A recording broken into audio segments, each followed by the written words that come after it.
కార్తీక్ వాళ్ళ తాతయ్య శివనారాయణ అయితే వీళ్ళింటికైతే వస్తారనమాట. వచ్చి మాట్లాడుతూ ఉండగా అన్నీ మాట్లాడుతూ ఉంటే అప్పట్లోగా కార్తీక్ అండ్ దీప అయితే వస్తున్నారనమాట. వస్తూ ఉంటే అన్ని మాటలు మాట్లాడతారు. ఏ ముఖం పెట్టుకొని అయితే ఇంటికి వచ్చారో అసలు ఇంట్లో మాట్లాడుతున్నారు ఏం చెల్లుతుంది అని చెప్పేసి అయితే అంటూ ఉంటే, అవునరా నాకు చెల్లుతుంది అని చెప్పేసి అయితే అంటూ ఉంటున్నారనమాట అతను శివనారాయణ గారు అయితే. అక్కడ ఉన్న దీపాని అయితే, మీరు నాకు తెలిసిన వాళ్ళు, నా రక్త సంబంధం వాళ్ళు, మీతో నేను మాట్లాడతాను, మిమ్మల్ని వద్దు అంటాను, అయినా కానీ నేను వస్తూ ఉంటాను, అయినా కానీ ఏ బంధం లేని వాళ్ళని ఇంట్లో ఉండి నా దగ్గరికి వస్తే మాత్రం నేను అసలు నా ఇంటికి గడప కూడా తొక్కనివ్వను అని చెప్పేసి అయితే అక్కడ ఉన్న శివనారాయణ అంటూ ఉంటున్నాడు అనమాట. ఓకే, నీకు అంత తలదించుకునే పరిస్థితి తీసుకొచ్చిందా అని చెప్పేసి అయితే అంటూ ఉంటున్నాడు అనమాట.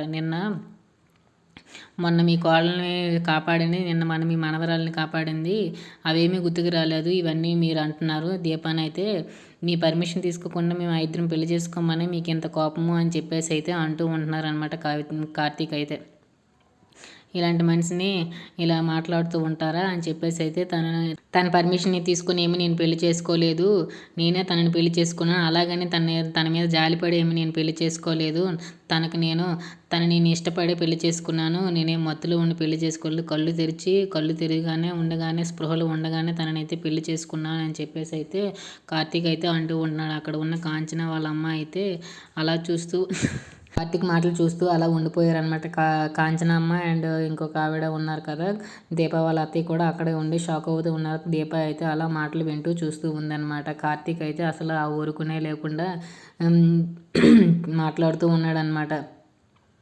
అక్కడ ఉన్న శివనారాయణ అయితే చాలా షాక్లో ఉండి కోపంగా మాట్లాడుతున్నాడు అనమాట.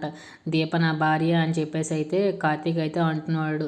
శౌర్య నా కూతురు, నేను ఇష్టపడి పెళ్లి చేసుకున్నాను, ఎక్కడికి వెళ్ళినా సరే నా భార్యతోనే నా పిల్లతోనే వెళ్తాను అని చెప్పేసి అయితే అంటూ ఉన్నాడు. అక్కడ ఉన్న శివనారాయణకైతే కళ్ళు మూసుకొని ఈ మాటలు వినలేకపోతున్నాడు అనమాట. అక్కడ ఉన్న దీప వాళ్ళ అత్తయ్య అయితే చాలా సంతోషపడుతుంది అనమాట. దీపాన్ని దగ్గర తీసుకొని తన కోసం స్టాండ్ తీసుకున్నాడని అయితే కార్తీక్ని చాలా సంతోషపడుతుంది అనమాట. అక్కడ ఉన్న వాళ్ళ అత్తయ్య అయితే దీప నా భార్య అని చెప్పేసి అయితే గట్టిగా నోరు తెరిచి అక్కడ ఉన్న శివనారాయణకి అయితే చెప్తూ ఉన్నాడు. అక్కడ ఉన్న వాళ్ళ అమ్మ అయితే అలా చూస్తూ ఉండిపోయింది అనమాట. దీప అయితే చక్కగా దగ్గరికి వచ్చింది కానీ కొంచెం మొహమాటంగా ఉంది అనమాట. If you like this video please like, share, subscribe friends.